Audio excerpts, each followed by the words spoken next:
but the future is what we live every day, because what is your future is what someone has prayed for. So every single now and then is you are living a reality of another. And the youth, as we know them, most of us think that youth, you need to start at the age of 18 to 35, then you're a youth, or maximum 40 years. But then youth is actually a mindset. Youth is actually it's a way of life that when you become youthful as an event, you lose it. But when you become youthful as an everyday thing, you be able to make lots of impact to leave legacies in the minds of people. And that's the very reason why I'm very passionate about youth. You know, there's the beautiful thing about life is that success takes a lot of time to build. It takes to build a very formidable success. It takes quite a lot of time. And you can only start that from the day that you make up your mind, I want to start, and that's the day you become youthful. Because you know, youth comes with a lot of exuberance, a lot of zeal, a lot of passion, and a lot of ways of getting things done. When you are youthful, the very moment you fail, you don't stay there. You get up again and want to do it over and over. But when youth becomes an event where it's like a space of age where people live in, the very moment people try to do something within a particular age and it's not being done, they end up sliding back because it feels like I think that time is gone, and that is one of the reasons why I'm super passionate about being love youth. this perspective, because when we think of youth, and I know Priscilla will agree with me, we are thinking of her age from this one until she'll soon be married. So it's just too powerful. Sorry. You know, but you telling me there's a mindset changes everything about this conversation. And so what then do you think, maybe you can give me 2 or 3 pointers that would help me think youthful, act youthful, and really achieve the best I can starting the year right? One of the things, or one of the major things, is to know and understand that everybody has a spark. You know, there's something that sparks everyone within. We call it the focused mind, and then the real mind. The focused mind is the things that you, for example, you want to start a career in marketing, or you want to start a career in broadcasting. That is a spark. You know, anytime that the person sees a broadcast journalist who's more of like a role model, he feels like, no, I think I can really do this. I think I can. But then I think I can do it is not an art of doing. It doesn't end there. It doesn't end there. The best thing that you can do is just do it. When people come to me and ask me, what's the best advice you can give to any entrepreneur, I tell you, fail. The reason is that it is embedded in everybody never to fail. So the very moment you start anything in life, what is within you gives you that right spark to always succeed. But the very moment you sit back to say, it's like going to church and like receive, it's like, I've received it, and it ends there. But you need to run with what you heard, and that is what makes you. And this is one of the major things that when you're able to understand it, you know that my focused mind is the very thing that I've activated. This is the very thing I want to do. And when I put my mind to it, I'll be able to get it done. There is nothing that is too difficult to do. There's nothing that is too hard. What makes it very difficult is an art of starting. If you don't start, you won't know. You won't know. One of my best mentors told me that the worst thing that can happen to you in life is no. Why is it no? Because if you ask people, please, can you help me with this? No. It's no. And the more no's you hear, the better your confidence, you know, because when you go to press like, please, can you help me with this? Like, no. It can make you feel like, I think everybody is saying no, so the thing it won't work. Yeah. Right. But the more no that you get, that's what should stir up your confidence. It makes you look like, at the end of the day, the thing is no. Your subconscious ends up telling you that she may say no. And eventually someone will say yes to you. Yeah. Right. And one other thing too is, as a youth, you must remain very consistent with whatever you want to do. You must remain very consistent. Failure is part of life. A lot of people, like we say, just feel forward. Because a lot of people feel like the very moment I fail, it ends there. I think that the moment I feel I just need to stop and go and do something else, and it means you don't even believe in exactly the things that you want to do. Just look at this, for example, this fluorescent bulb that we have. Funny enough, when we focus on this on a sheet of paper for a very long time, maximum 3 days, it will spark fire. Okay. Shockingly, it will spark fire. Why? Because it has a focus point, and it's the art of consistency. When we are to nail this wall, the moment you nail this wall, and the nail is not hitting through the wall, you remove the nail, try to nail another place. More like you are looking for the right places to get. By the time you get the right place, you've damaged everything. But the very moment you remain consistent, even if it takes you 2 years for the nail to enter, it will eventually enter. That's how consistency is. So you say fear people who are very consistent, because eventually something big will happen. It will happen. We're speaking to Daniel Appiah. Okay, he is the executive director of Ghana Youth Ministry. Priscilla has a question. Okay, so what would you say to a youth that feels like I have no one around to help me, but has a big dream, so to say, but does not see the possibilities around them? Is that not something to keep them in and never make a step forward? Right. I think it's a problem, or it's not a problem, probably a challenge with a lot of people, a lot of youth as well, because it always feels like I have no one to help me. There is no one to come to my aid, right? It's like the story of the man at the pool of Bethesda. It's like I've been here for 35 years, Charlie. Anytime I try, somebody overtakes me. Anytime I try. His youth days had been passed. Exactly. You know, because being there for 35 years, can you imagine if the man was 2 years old? So it means that the man was there for 37 years. If he was 5 years old, it means he was 40 years old. Yeah. Right. If he was there 10 years, that is 50 years. So you can imagine. But there is also a powerful thing that Jesus told us in Matthew 7.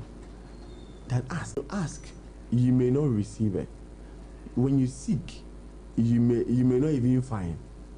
But when you knock, the aspect of knocking is like the story of the man in the Bible, the judge in the Bible, where the woman kept going to her over and over. And he said, even though I'm a wicked judge, but I think that I just need to fix this for the person. That is how it is. Everybody has a challenge. Even the people that you think live in luxury have challenges. It's just like you who is down and feels like I have no one to help me. It's true. But he who is down fears no fall. Why will you fear a fall? Why will you fear to approach people? You know, because you may think that I have no one, but there is always someone for you. There is always and always someone for you. Why is there always and always someone for you? There is because God, in his infinite mind, when he was creating man, didn't create man alone. The reason why he said that it's not good for a man to be alone was not purposely because of wife, but it was a way of telling us that you can't live independent of your own self. So there is always someone for you. But how will you know the person? Unless you ask. Perhaps you are saying that I've asked many times. And I was just about to say it's not part of our culture. I mean, to keep asking. I mean, the African culture, not just the Ghanaian mentality, but the African culture. The more you ask, the more of a nuisance you feel you are. And because the more you ask, the more no's you will get. I know, right? So how then do we navigate that? How do we go past that? It's quite a very difficult thing to do, especially when you hear no over and over. It's quite a very difficult thing to do. But that's why you're a youth. You know, that's why you're a youth, because that's why you have a burning desire. That's why you have a zeal in you. That's why you cannot waste your time. So, and that is the thing that should always stir you up, for you to know that every dream is just like a seed. You know, 2 years ago, we did a 15-acre farm, of soya bean farm in the north, in Tamale, a place called Buni. And when we were planting the seed, I saw how it was. It didn't look like it was quite a lot. But during harvest time, I saw that it was plenty. Bountiful. It was plenty. How was that possible? I don't think that it was so easy during the time of planting. It's the same way. maybe you've heard lots of no's. Maybe you've heard lots of it cannot, it's not possible, right? But then every time there is no possibility, there is always some light at the end of the tunnel. Even when the tunnel is closed, you always see a light there. I think that it's just about trying and persevering over and over. You know, it's perseverance that leads you to the very end. But if you don't persevere, you feel very reluctant. And that attitude of maybe of our culture or of the Ghanaian that I think is okay. At least I've tried. I didn't get any response, so it's okay. There is nothing that is okay. You should try, since you are alive and you are not dead, you should try till the time you get it. Because until you get it, you should never stop. At the end of the day, you are not, there's nothing new under the sun. You're not the first person that someone has said no to. You're not the first person that you've not received help. You're not the first person that maybe no one took care of you. You're not the first person that things didn't go right. You're not the first person that had broken heart. Like, you're not the first person for anything. Yeah. Do you get it? Yeah. But that doesn't mean that, like we say, when you have an accident with a car, it's also another car that will take you to the hospital. Yeah. Right. We've had people who've had accidents that have decided never to drive again. Yeah. I have someone in my family who knocked down someone and refused to drive. But the person it's been over 50 years. But now. the person still sits in the vehicle. Yeah, sits in the vehicle, but he would never drive. Yeah. So it's a mindset. It's a mindset.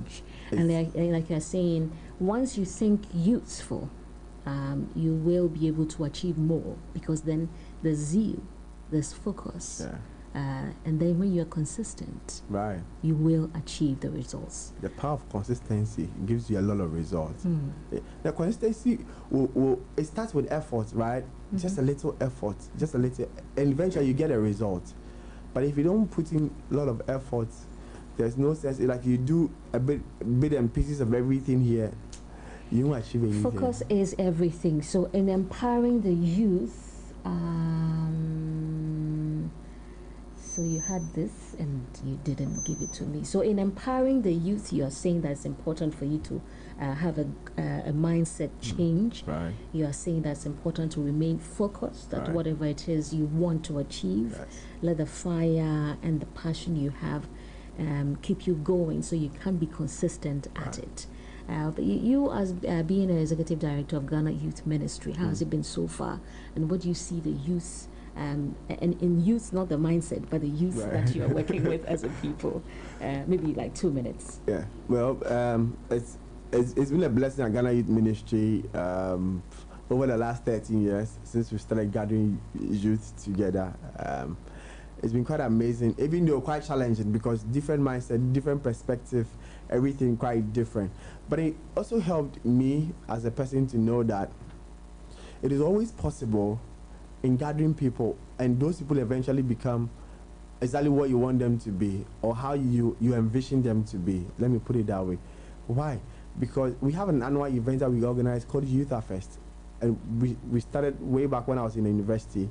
Until just last year that I handed over, we built a 10-year succession plan for the next leaders. So yeah, because I need to replicate me in the life of others. That's right. I need to have people who will be like Dansare when I'm not around, because every single day, even though it's a new life, but every single day it's also a new death.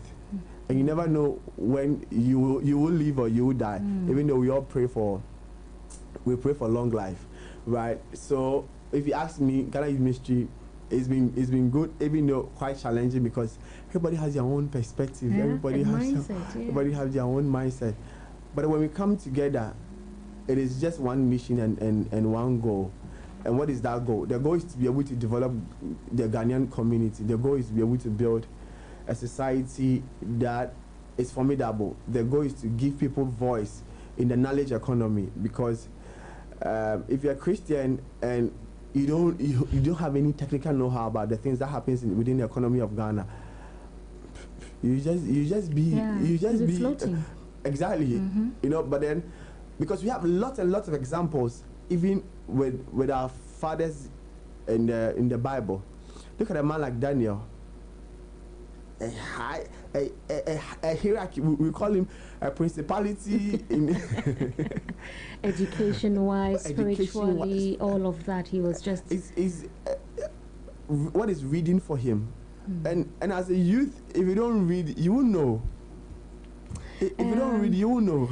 Someone says, what is the role of role models when it comes to youth education or youth development? They are to guide you. They are to instruct you. They are to guide you and they are to instruct you. Basically, that is it. Role models have been quite ahead of you, and at times they may not be within the same industry that you are in or within the same career, but the fact that they are a bit old, they've seen a lot of things in different shades, probably not the same, but then they've seen how grey looks like, even though you think that there's a white for you. And they'll be able to teach you, they'll be able to guide you, they'll be able to instruct you. And it's the part of the instruction that is more important, because it is in the instruction that you feel the pain in what they are saying. But the very moment you're able to move with it, it works for you. This is awesome. Daniel Kwame Appiah Asare, Executive Director of Ghana Youth Ministry. I'm sure that we would not be able to exhaust this broad topic, empowering the youth. But I just wanted to share one point, just 1 minute, before we wrap up. Our Start Right conference is all about getting people to start right in every other aspect of their lives. Now, you've helped us to understand and appreciate the fact that thinking youthful is good enough for you to attain whatever you want to achieve in life. Just your last words. My last words is just be you and keep trying. Just keep trying. Even when you fail, keep trying. In fact, have it at the back of your mind that you always fail forward and eventually you will win. Wonderful, wonderful. Somebody's asking for a contact number, social media handles. Are you allowed to do that? I think I don't do much, but then my Facebook is Daniel Kwame Appiah Asare. The Dansari is actually a merge of my name, Daniel Kwame Appiah Asare. So that is it. So I think everywhere is I am Dansari. I am Dansari. But I think you're doing a great job. I love your passion. I love your zeal. If you were to be in my house, I think I'll achieve a lot. You will still. Because you have the drive and you're able to pull people along. This is great. Thank you so much. Thank you. I really appreciate it. It's quite honorable. I think that everybody listening to me, I'd like to just add a word. You should be part of the Start Right conference. It's 400 cedis. You can use it to eat at Morocco or anywhere. But then you just come and invest in your knowledge. The knowledge economy we're talking about, these are giants within the industries that you find. They are not very common people that you see around, and they are not going to just talk to you. They are going to invest in you. They are going to speak to your heart. They are going to speak to your mind, and they are going to activate the things that are dead within you to run. The 2024 is a God year. It's a good year, and it should be a year that you will not sit back and say, "I think I should have started." You should be part of this conference, and trust me, you will never regret it. Awesome. Trust me, you will never regret it. I like the way you said you would run. You would run. How do they register for this particular one, Priscilla? So the code is *887 *273 #. That is *887 *273 #. And the contact number, just in case someone wants